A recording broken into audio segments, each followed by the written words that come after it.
రేపు ఉమ్మడి నల్గొండ, ఖమ్మం, వరంగల్ జిల్లాల ఉపాధ్యాయ ఎమ్మెల్సీ ఎన్నికలకు అధికారులు ఏర్పాట్లు పూర్తి చేశారు. నిర్వహణకు పటిష్టమైన పోలీసు బందోబస్తు ఏర్పాటు చేశారు. పోలింగ్ పంపిణీని అధికారులు దగ్గరుండి పర్యవేక్షించారు.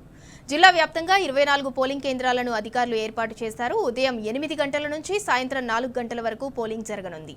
ఎన్నికలు సజావుగా జరిగేందుకు 113 మంది ఎన్నికల సిబ్బందిని నియమించారు. 4089 మంది ఉపాధ్యాయ ఓటర్లు తమ ఓటు హక్కును వినియోగించుకోనున్నారు. రేపు పోలింగ్ ముగిసిన తర్వాత పోలింగ్ కేంద్రాల నుంచి నేరుగా నల్గొండలోని రిసెప్షన్ కేంద్రాలకు బ్యాలెట్ బాక్సులను తరలించనున్నారు అధికారులు.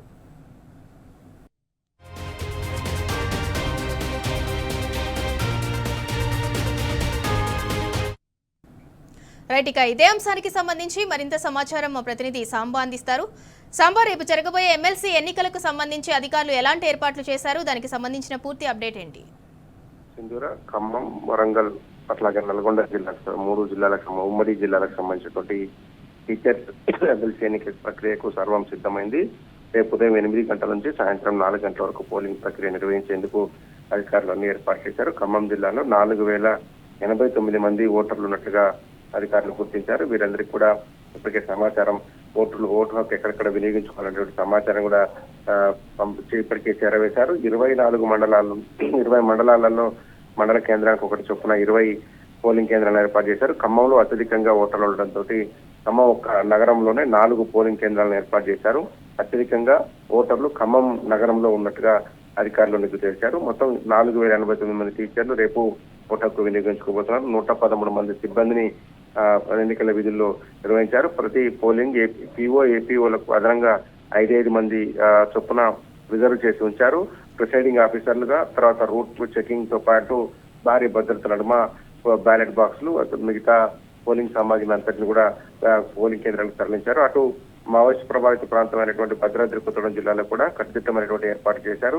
114 మంది పోలింగ్ సిబ్బందిని ఉపయోగించుకుంటున్నారు. 22 మంది ఓటర్లు ఉంటే 23 పోలింగ్ కేంద్రాలను ఏర్పాటు చేశారు. భద్రాచలం, కొత్తగూడెం ప్రాంతాలలో 2 చోట్ల అత్యధికంగా టీచర్ ఓటర్లు ఉన్నట్టుగా గుర్తించిన అధికారులు తగు ఏర్పాటు చేసి ఇప్పటికే పోలింగ్ సామాగ్రిని అంతటిని కూడా పోలింగ్ కేంద్రాలకు తరలించారు. భారీ భద్రత ఏర్పాటు చేశారు. నిన్నటి నుంచి బిఎన్ఎస్ఎస్ 163 యాక్ట్ ప్రకారం, అంటే గతంలో ఐపీసీ రూల్ ప్రకారం ఎట్లయితే 144 సెక్షన్ పెట్టేవాళ్ళు, ఇప్పుడు బిఎన్ఎస్ఎస్ 163 యాక్ట్ అమలు తీసుకొచ్చి 4 కంటే ఎక్కువ గుమిగూడకుండా పోలీసులు జాగ్రత్తలు తీసుకుంటున్నారు. ఇప్పటికే మద్యం షాపులన్నీ మూసేసినటువంటి పరిస్థితి ఉంది.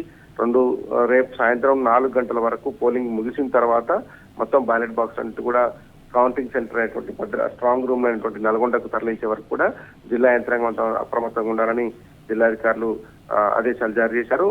సిపి అట్లాగే కలెక్టర్, అటు భద్రాద్రి కొత్తగూడెం జిల్లా ఎస్పీ, కలెక్టర్ ఇద్దరు కూడా సమన్వయపరుచుకొని పోలింగ్ నిర్వహించేందుకు ఏర్పాటు చేశారు. ఎక్కడ ఎలాంటి అవాంఛనీయ సంఘటన జరగకుండా ఈ 2 జిల్లాలకు సంబంధించినటువంటి అధికారులు సమన్వయపరుచుకొని పోలింగ్ కు సంసిద్ధమయ్యారు. సింధూర, రైట్ సాంబా, మావోయిస్ట్ ప్రభావిత ప్రాంతాల్లో అధికారులు ఎలాంటి ఏర్పాట్లు చేశారు? భద్రత ప్రధానమైనటువంటి సమస్యగా ఉంటుంది కాబట్టి అక్కడ మండల కేంద్రాలలో ఏర్పాటు చేసినటువంటి పోలింగ్ బూతుల నుంచి పోలింగ్ ముగిసిన వెంటనే, ఎందుకంటే ఇది లిమిటెడ్ ఓటర్లు ఉండేటువంటిది, ఒక్కొక్క మండలంలో 4-5 ఓటర్లు ఉన్నటువంటి పరిస్థితులు కూడా ఉన్నాయి. పోలింగ్ ముగిసిన వెంటనే 4-5 ఓటర్లు కనుక వేసిన వెంటనే ఉంటే ఆ బ్యాలెట్ బాక్స్ ఇమ్మీడియట్ గా అక్కడ నుంచి షిఫ్ట్ చేసి కొత్తగూడెం తరలించడం, అక్కడ నుంచి ప్యాక్ చేసి నల్గొండకు తీసుకెళ్లేందుకు రూట్లు అన్ని వైపుల నుంచి సిద్ధం చేసి పెట్టారు. భారీ భద్రతను దాదాపు 500 మంది పోలీసులను భద్రాచలంలో, భద్రాద్రి కొత్తగూడెం జిల్లాలో వినియోగిస్తున్నారు. దాంతో పాటు రూట్ క్లియరెన్స్, రూట్ మ్యాప్ ప్రకారంగా అన్ని బ్యాలెట్ బాక్స్ లను ఖమ్మం చేర్చి ఇక్కడ నుంచి నల్గొండ చేర్చేదాకా భారీ భద్రతను ఏర్పాటు చేశారు. సింధూర, సాంబా, పోలింగ్ టైం వచ్చేసి ఉదయం 8 గంటల నుంచి సాయంత్రం 4 గంటల వరకు ఉంది. బట్ మావోయిస్ట్ ప్రభావిత ప్రాంతాలలో టైమింగ్స్ లో ఏమన్నా చేంజ్ ఉందా? ఒకే రకమైనటువంటి సమయాన్ని వినియోగిస్తున్నారు. Morning 8 to evening 4. ఇది లిమిటెడ్ ఓటర్లను మనం చెప్పుకున్నాం కాబట్టి ఇమ్మీడియట్ గా ఓట్ అయిపోయేటువంటి ఆస్కారం ఉంటుంది. ఎందుకంటే పోలింగ్ బూతులలో ఉన్నదే చాలా తక్కువ ఓటర్లు ఉంటారు. 8-9 మండలానికి సంబంధించినటువంటి కొన్ని ఉన్నాయి. ఎందుకంటే చాలా మంది తమ ఓటు హక్కును సిటీలో పెట్టారు. అంటే భద్రాచలం లాంటి సిటీలో, అట్లాగే కొత్తగూడెం లాంటి సిటీలో, ఖమ్మం లాంటి సిటీలలో టీచర్లు నివాసం ఉంటారు కాబట్టి అక్కడ తమ హక్కును వినియోగించుకుంటున్నారు. మండలాల్లో ఉండేటువంటి టీచర్లు మాత్రమే ఆ మండల స్థాయిలో ఉండేటువంటి ఓట్లు వినియోగించుకుంటారు. కాబట్టి బాగా ఎఫెక్టెడ్ ఏరియాస్ లో చెర్ల, దుమ్మూడ లాంటి చోట్ల ముందస్తుగానే ఓట్లు అయిపోతాయనేటువంటిది ఒక అంచనా ఉంది. ఎందుకంటే 10, 12, 13 ఓట్లు మాత్రం ఉన్నాయి. ఒకవేళ ఆలస్యం అయితే తప్ప 4 గంటలకు పోలింగ్ పూర్తి అయినా కానీ భద్రత నడుమన వాటిని తీసుకొని వచ్చేటువంటి ఆస్కారం ఉంటుంది. ఎక్కడ ఎలాంటి అవాంఛనీయ సంఘటన జరగకుండా పోలీసులు కట్టుదిట్టమైనటువంటి ఏర్పాట్లు చేశారు. రూట్ల వారీగా సెక్యూరిటీని అరేంజ్ చేసుకున్నారు సింధూర. Right, thank you Samba.